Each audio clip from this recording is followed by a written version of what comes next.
Hoy vamos a ver dos sucesos que están íntimamente interrelacionados, que están profundamente ligados entre sí. La guerra del Yom Kippur y la crisis energética. El primer gran embargo de petróleo. Esas dos cosas suceden simultáneamente y la una es la medida de la fuerza de la otra. Porque llega el momento en que empieza la lucha del pueblo árabe, de los países exportadores de petróleo, por tener el control de sus propios recursos. Entonces, la pelea viene de mucho tiempo atrás, porque en un principio los contratos del petróleo que se habían dado en la época de William Lord Darcy Knox, cuando le saca un contrato a uno de los líderes iraníes en 1901, el que era Shah de Persia en esa época, Mazar al-Din, que firmó un contrato con Lord Darcy Knox en el que se comprometen a que toda la concesión de exploración, explotación de petróleo en el territorio iraní y en el antiguo imperio persa, en un privilegio, en una concesión que se llamaría de privilegio especial y exclusivo para investigar, obtener, explotar, vender gas natural, petróleo y asfalto a lo largo de todo el imperio persa por un periodo de 60 años sin regalías. Este modelo de concesión exclusiva se convertiría en el esquema colonial con el que las compañías petroleras negociarían el crudo del Medio Oriente. Esto fue en 1901. Entonces, a partir de ahí, en todas las partes donde hay petróleo, las condiciones de contrato son las mismas. Entonces, habíamos visto cómo estos países nacieron, primero traicionados por los pactos secretos que hicieron acuerdos ajenos a ellos en términos de fronteras, alrededor de los yacimientos, pero con el petróleo completamente embargado por este tipo de contratos leoninos. Entonces estos pueblos nacen de una vez con sus recursos empeñados y su posibilidad de desarrollarse pues va a ser muy poca a lo largo de toda esta primera parte pues de casi todo el siglo XX. Entonces va a haber muchos intentos de nacionalización del petróleo, uno de los cuales se dio en 1951, que fue cuando Mossadegh nacionalizó el petróleo iraní, le hizo un golpe de estado al Shah, nacionalizó el petróleo iraní, pero luego la CIA le hizo un golpe de estado a él, lo depuso del poder y volvió a poner al Shah en el poder, y el intento de nacionalizar el petróleo se vio frustrado en esa ocasión. El sueño de controlar los recursos petroleros y de encontrar la manera de poderlos llevar a cabo, más que árabe, es venezolano. No serán los seguidores de Alá, sino un venezolano el que va a empezar con la idea del petróleo. Ese venezolano es el que va a empezar, se llama Juan Pablo Pérez Alfonso. Era un abogado y él va a lanzar en Venezuela en 1943 lo que se va a conocer como la Ley de Hidrocarburos. Y la Ley de Hidrocarburos es una ley en el cual se le pueda sacar 50-50 a las compañías petroleras por la explotación del crudo en su suelo. Como los contratos, este tipo de contratos como los de Lord Darcy Knox, fueron el modelo para todos. Entonces todo el mundo tenía el petróleo en esas condiciones. Entonces sacar 50-50 era una maravilla, pues por eso fue lo que le costó el poder a Mossadegh. Entonces, este venezolano, en 1943, es decir, antes de Mossadegh en Irán, lanza la ley de hidrocarburos. Pero después va a haber un golpe de Estado y un dictador que es Pérez Jiménez, auspiciado también por la CIA en aquellas épocas, va a tomarse el poder, va a revertir la ley y va a lanzar al exilio al abogado de la ley de hidrocarburos. Entonces Juan Pablo Pérez Alfonso tiene que ir para el exilio porque el dictador Pérez Jiménez ha revertido este primer paso del control de Venezuela de sus propios recursos. Pero el hombre ya queda con el sueño en la cabeza y ya queda pensando la cosa. Y más adelante se va a reunir con los saudíes y les va a decir, bueno, ¿cómo le parece si esto lo planteamos de la siguiente manera? Entonces dice, mire, el petróleo es lo que mueve al mundo. Y sin embargo nosotros que somos los que poseemos el petróleo mundial, no tenemos nada.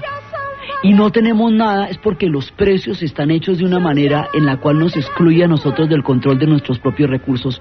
El petróleo es impresionantemente barato y el control no lo tenemos nosotros, lo tienen las compañías petroleras. Entonces nosotros no tenemos acciones ahí. O sea que nosotros vemos salir la riqueza de nuestra tierra sin comerlo ni beberlo, mientras nos empobrecemos sentados sobre el líquido que mueve la sociedad industrial. Esto, mejor dicho, planteémoslo de otra manerita, ¿no te parece? Entonces el árabe saudí le dice, me parece.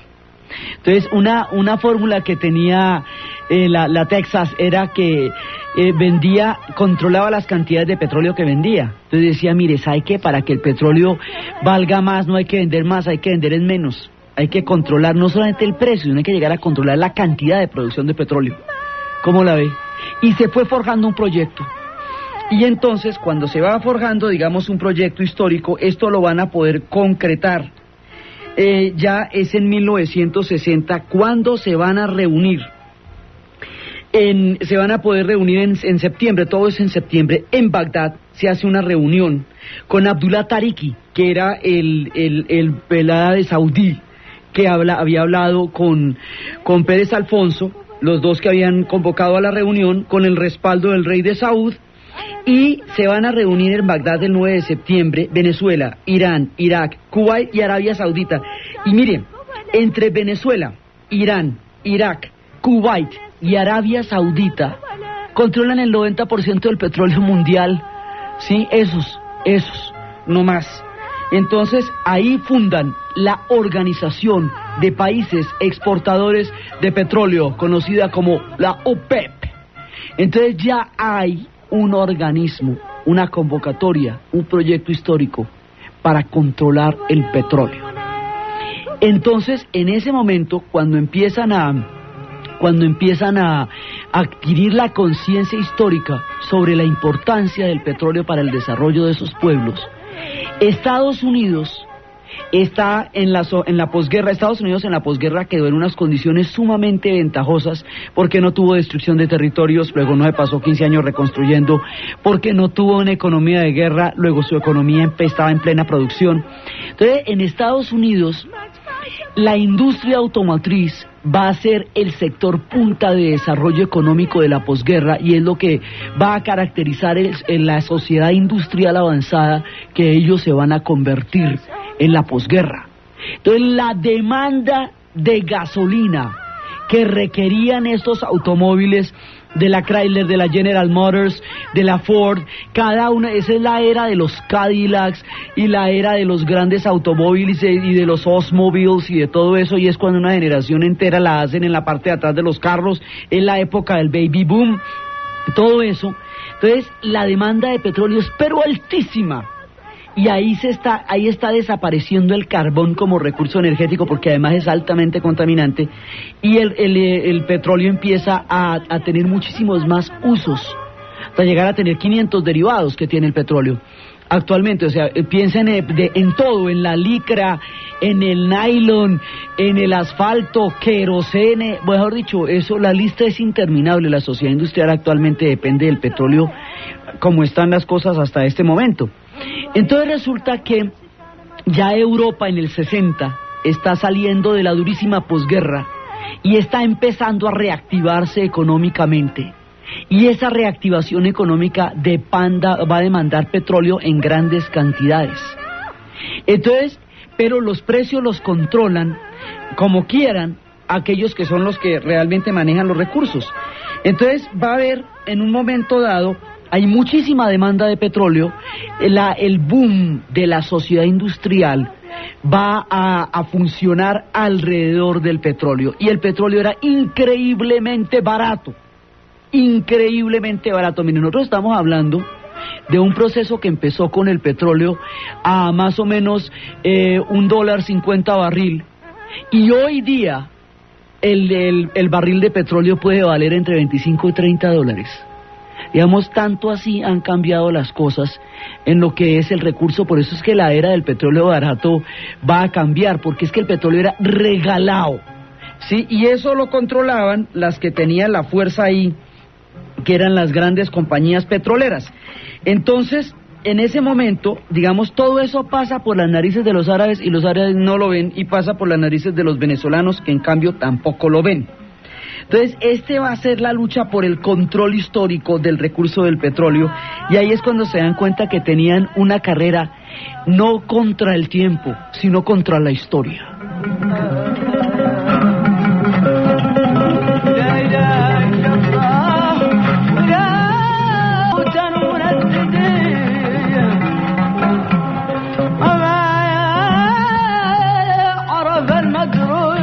En ese momento entra la carrera contra la historia, y las 7 hermanitas, o sea, las grandes petroleras, la Exxon, la Mobil Oil, la Texaco, la Gulf, la British Petroleum, la Social, Chevron y Shell, las 7 hermanitas con las que controlan el petróleo mundial, sus días están empezando a cambiar, porque el petróleo los van a controlar los árabes. Entonces hay un momento, digamos, en el 60 se funda la OPEP, ya existe el instrumento político para poder presionar. Todo el despegue de la era industrial va a generar una demanda altísima, que es la que pone de manifiesto cuánto petróleo se necesita. Además, la producción de estos países es una cosa increíble. Irán solito, por ejemplo, nomás produce 6 millones de barriles de petróleo diarios. Si usted ve una producción de esas con el líquido que mueve al mundo, pues si usted está pensándolo muy bien cómo va a ser la cosa. Entonces, viene todo el ciclo de expansión industrial, tanto en Estados Unidos como en Europa. La sociedad industrial se nutre de toda esa demanda de petróleo, y de pronto, en el 70, hay una baja de precios arbitraria que hacen las 7 hermanitas, y que en ese momento hacen mucho más barato el petróleo, y entonces esto sí, mejor dicho, pone en una situación muy difícil a los países árabes, que fuera de que no reciben nada, absolutamente casi nada por el petróleo. Primero, pues estaban tratando de nivelar por lo menos 50-50, pero si fuera de que usted no recibe muy poquito, le bajan los precios. Entonces, el instrumento que se había creado en el 60, en el 70 se endurece, y deciden controlar esos recursos, y deciden subir el petróleo, y deciden empezar a hacer los embargos, es decir, producir un 5% menos o un 8% menos de la producción habitual de petróleo. Y el petróleo es tan necesario que con solo establecer un embargo, usted ya en ese momento empieza mejor dicho, con solo controlar la llave del petróleo, usted ya empieza a hacer tambalear la sociedad industrial. El petróleo es el escenario de todo, ligado al petróleo está todo, porque el petróleo es el que hace que los proyectos nacionalistas árabes tengan como objetivo el control de los recursos petroleros. El petróleo es lo que hace que el Medio Oriente sea la región de mayor interés estratégico y geopolítico en todo el siglo y actualmente, y que toda la Guerra Fría los vaya a atravesar por ahí. El petróleo, digamos, es el telón de fondo de todo lo que está pasando. Entonces, cuando ya llegamos al meollo del asunto, pues estamos en el corazón del conflicto. Entonces, esta gente en 1973 se reúnen en octubre y suben los precios del petróleo, y empieza el primer embargo petrolero. La crisis energética ha estallado. Cuando estalla la crisis energética, el impacto sobre la sociedad industrial es tan bravo que pasa del superávit a la recesión. Así de bravo es. Nadie se imaginó que ese líquido con el que andaban los carros automáticamente un día se iba a cuatruplicar, casi más aún, y que usted iba a tener que pagar por lo que antes le salía casi que regalado. Inclusive hubo una conversación con las 7 hermanitas, y los árabes dijeron, bueno, la OPEP dijo, vamos a subir el petróleo. No, pero espere, que yo voy a consultar aquí con mis casas matrices a ver si me... No, es que lo vamos a subir, y a ver, y lo subieron, y empieza... Ahora, ¿qué significa un embargo petrolero? Un embargo petrolero significa una subida de precios del barril del tamaño que esto fue. Implica que ya usted no puede prender un automóvil de esos porque le va a costar un salario mínimo. Ya usted no podía pasar por la novia en el sedán azul, ni podía pasar en el Chevrolet